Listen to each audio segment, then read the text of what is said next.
한국GM이 정규직 희망퇴직을 마감했습니다. 군산공장 회생 방안은 없는지 집중 취재했습니다. 지방분권 기획보도, 지방분권의 가장 큰 걸림돌 중 하나인 재정분권 문제를 살펴봤습니다.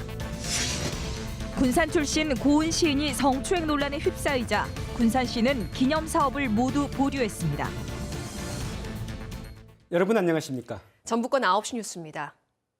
한국GM이 군산과 창원, 부평공장 정규직 12,000여 명을 대상으로 오늘까지 희망퇴직 신청을 받고 있습니다. 노조는 희망퇴직 이후에도 정리해고를 할 가능성이 있다며 우려하고 있습니다.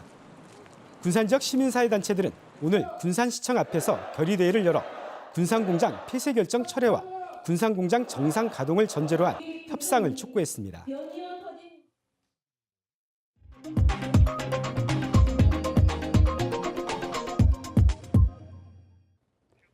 KBS 전주방송총국은 한 주제를 다양한 시각에서 집중적으로 살펴보는 기획뉴스 꼭지를 마련했습니다. 키워드로 풀다인데요. 첫 번째 주제는 회생입니다. 폐쇄를 눈앞에 둔 한국GM 군산공장 얘기입니다. 혹시 이 승용차 기억하시나요? 네, 누비라입니다. 지난 1997년 가동을 시작할 당시 대우자동차 군산공장에서 맨 처음 만든 차죠. 외환위기로 대우그룹이 공중 분해된 뒤 대우자동차는 2002년 GM에 인수됐고 한국GM 군산공장은 주로 유럽 수출용 완성차와 반조립 부품 생산에 주력했습니다. 이때부터 GM 본사의 글로벌 경영 전략이 GM 군산공장의 운명을 결정하게 된 겁니다. GM 군산공장은 한때 한 해 26만 8천 대를 생산했지만 두 해 뒤에 생산량은 반토막 났습니다. 금융위기 이후 어려움을 겪던 GM 본사가 유럽에서 쉐보레 브랜드 철수를 시작했기 때문인데요. GM 본사는 이때부터 해외에 흩어져 있던 생산 기지들을 잇따라 정리하고 있습니다. 완성차 생산 공장은 미국과 중국 두 축을 중심으로 가동한다는 GM의 새로운 글로벌 전략이 실현되는 동안 군산 공장의 가동률은 계속 급락했습니다. 그래서 GM 본사가 글로벌 경영 전략을 바꾸지 않는 한 한국GM 군산공장의 회생은 어렵다고 보는 시각이 많습니다. 그렇다면 수만 명의 노동자와 영세 상공인들의 생계가 걸려있는 군산공장을 살릴 길은 없는 걸까요? 안태선 기자가 취재했습니다. GM은 정부와 협상해서 이미 폐쇄를 결정한 군산 공장을 제외하고 부평과 창원 등 한국 GM의 회생에 초점을 맞추고 있습니다. 정부도 군산 공장 정상화는 확신하지 못하고 있습니다. 군산 공장까지의 정상화에 대한 확신은 사실 그렇게 크지는 않은 편입니다. 그렇지만 여러 가지 방안을 다 검토해 보도록 하겠습니다. 부정적인 국민 여론에도 정부가 세금을 지원해서 군산 공장이 정상화되더라도 시한부일 수 있습니다. GM이 호주에서처럼 정부 지원금만 받고 또다시 공장 문을 닫을 수 있기 때문입니다. GM이 신차 물량을 배정해 군산 공장을 살리는 방안도 있지만 부평과 창원 공장에 집중하겠다는 GM 본사 전략이 바뀌지 않는 한 쉽지 않습니다. 국익과 지역 이익에 모두 도움이 되는 납득할 만한 정상화 방안은 찾되 최악의 경우에 대비해 독자적 회생 방안에 대한 고민도 필요합니다. 다시 장기 발전 계획을 바꾸고 그렇게 노력을 하겠다고 하면은 적극적으로 환영하는 거고요. 계속 군산 공장을 버리고 가겠다라고 하는 태도를 유지한다면 우리는 우리대로 GM을 버리고 GM을 배제한 어떤 계획이 필요한 거 아닌가. 폐쇄냐 정상화냐 기로에 선 한국 GM 군산 공장. 당장 지역에 미칠 충격을 줄이면서 장기적으로 미래를 준비할 수 있는 대안 마련에 머리를 맞대야 할 때입니다. KBS 뉴스 안태성입니다.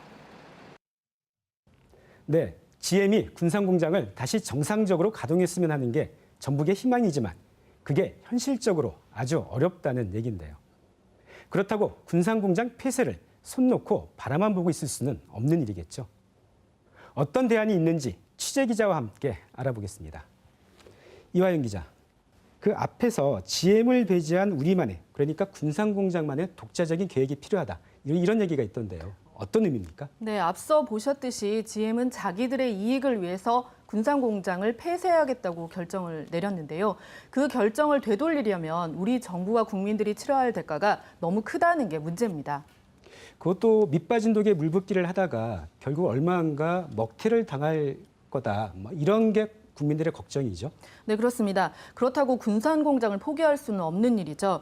그래서 어차피 군산공장을 살리기 위해서 공적 자금을 투입해야 한다면 언제 철수할지 모르는 GM에 쏟아붓느니 정말로 군산공장을 살릴 수 있는 전북의 실질적인 도움이 될 수 있는 방안을 찾아보자 그런 얘기입니다. 구체적으로 어떤 방안이 있는 겁니까? 먼저 매각하는 방안이 있습니다. 한국잼 군산공장을 국내 다른 완성차 기업이나 외국 기업 등 민간 기업에 판다는 겁니다. 군산 시민사회단체도 공장 정상화를 최우선으로 하되 대안으로 군산공장 근처에 있는 다른 자동차 업체에 매각하는 방안도 제안하기도 했습니다. 그런데 군산공장을 사겠다는 기업이 있을까요? 바로 그게 문제인데요. 현재 군산공장에는 올란도와 크루즈 같은 GM 완성차를 만드는 생산 설비가 갖춰져 있습니다. 이 군산공장을 어떤 다른 기업이 인수를 한다면 GM 말고 자기 브랜드 차를 만들기 위해서 생산 설비를 새로 만들어야 되는데요. 굳이 설비 투자 비용까지 들어가면서 군산공장을 선택하겠다는 기업이 있겠냐는 겁니다. 게다가 국내 기업들은 최근 완성차 판매량의 저조로 새로운 공장 수요가 없어서 쉽게 나서지 못할 수도 있고요. 설령 외국 기업이 산다고 해도 과거 쌍용차 사태처럼 우리 기술만 빼앗길 수 있다는 우려도 나오고 있습니다. 매각을 하더라도 그 GM이 대우를 인수할 때처럼 한국 정부의 그 공적 자금 투입이 불가피할 텐데요. 그 정부가 아예 직접 나서는 방안은 없을까요? 네, 정부가 한국GM 군산 공장을 사서 공기업화하는 방안이 있는데요. 정부가 군산공장을 전기차나 자율주행차 같은 미래 자동차 생산 기지로 만들면 국가 전략사업으로 미래차를 육성한다는 명분도 챙길 수 있습니다. 또 완성차 생산 공장이 아닌 자동차 관련 다른 새로운 산업시설로 군산공장을 활용할 수도 있습니다. 하지만 그 정부가 직접 나서는 걸 반대하는 목소리도 크지 않을까요? 네, 정부 입장에서는 막대한 공적 자금을 투입하는 게 큰 부담이 될 겁니다. 실제로 미국 정부도 지난 2009년에 GM 본사가 파산 신청을 하자 지분을 매입하면서 정상화시키는 과정에서 10조 원 넘게 손실을 봤습니다. 대우조선해양이나 대우건설, 금호타이어 같은 지금 구조조정을 하고 있는 다른 기업과의 형평성 문제도 제기될 수 있습니다. 게다가 그 매각이나 공기업화나 모두 그 시간이 걸리는 일이지 않습니까? 네, 그렇습니다. 그 미래차를 육성한다는 명분이 있더라도 그 전기차나 자율주행차 같은 경우에는 제품 생산으로까지 최소 한 2년에서 3년이 걸린다는 게 전문가들의 의견입니다. 그렇게 되면 당장 일자리를 잃은 군산 공장 노동자나 협력 업체들이 그 기간을 버틸 수 없다는 게 지금 가장 큰 고민입니다. 네, 전북 경제가 지금 벼랑 끝으로 내몰리고 있는데요. 위기를 기회로 바꿀 수 있도록 군산공장의 실질적인 회생 방안을 마련하는데 힘과 지혜를 모아야 할 것 같습니다. 이화연 기자였습니다.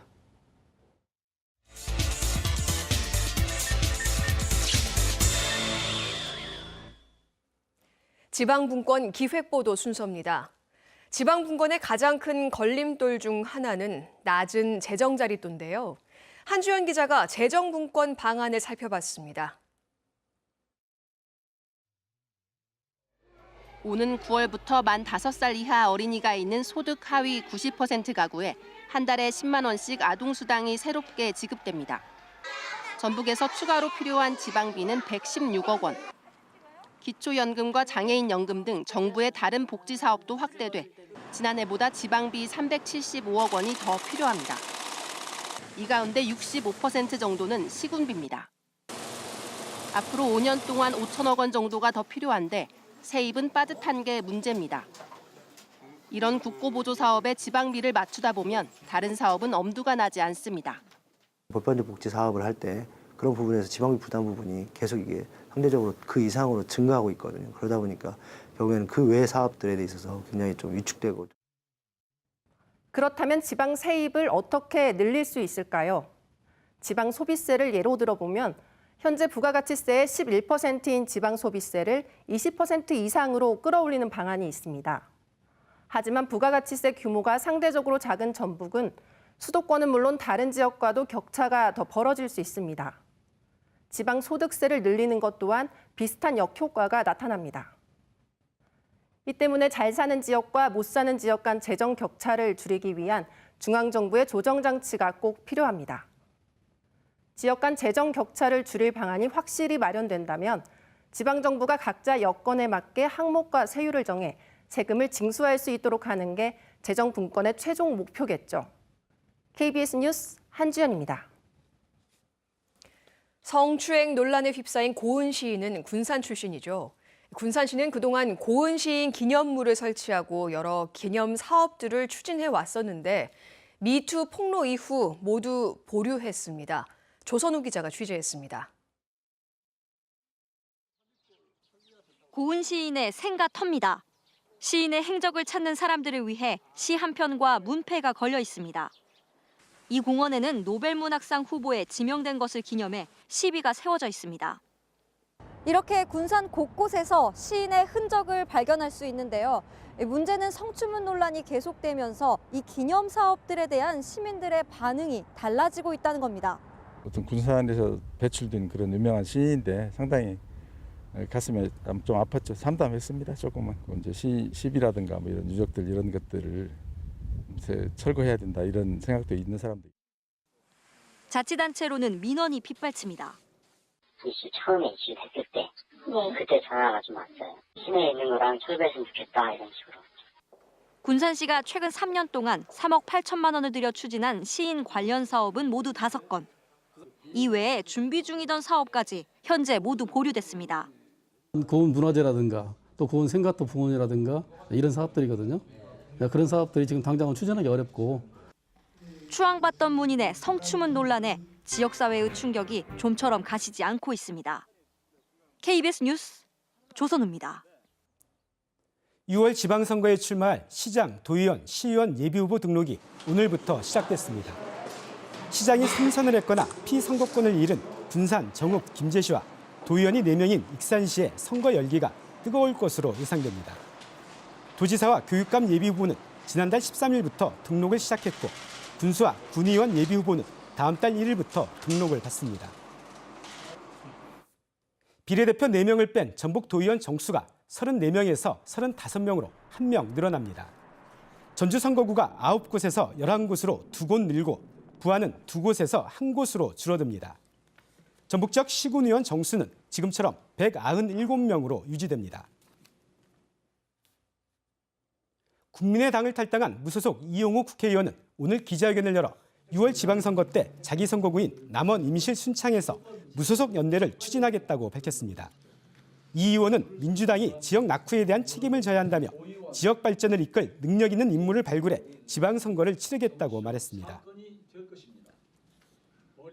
전북 지역 출산율이 갈수록 낮아지고 있습니다. 통계청에 따르면 지난해 15살부터 49살까지 가임 여성의 전북 지역 출산율은 1.15명으로 지난 2015년 1.35명, 2016년 1.25명보다 줄었습니다. 이는 수도권 이주와 고령화 등으로 전북 지역 가임 여성 비율이 계속 줄고 있기 때문으로 분석됩니다. 전라북도의 재정 자립도가 여전히 낮은 것으로 나타났습니다. 행정안전부 자료를 보면 올해 전북의 재정 자립도는 23.6%로 지난해 22.5%보다 1.1%포인트 상승했습니다. 하지만 전남과 충남, 강원 등 다른 시도의 평균 재정 자립도 39%보다 전북은 15.4% 낮습니다. 지금까지 전북권 9시 뉴스였습니다.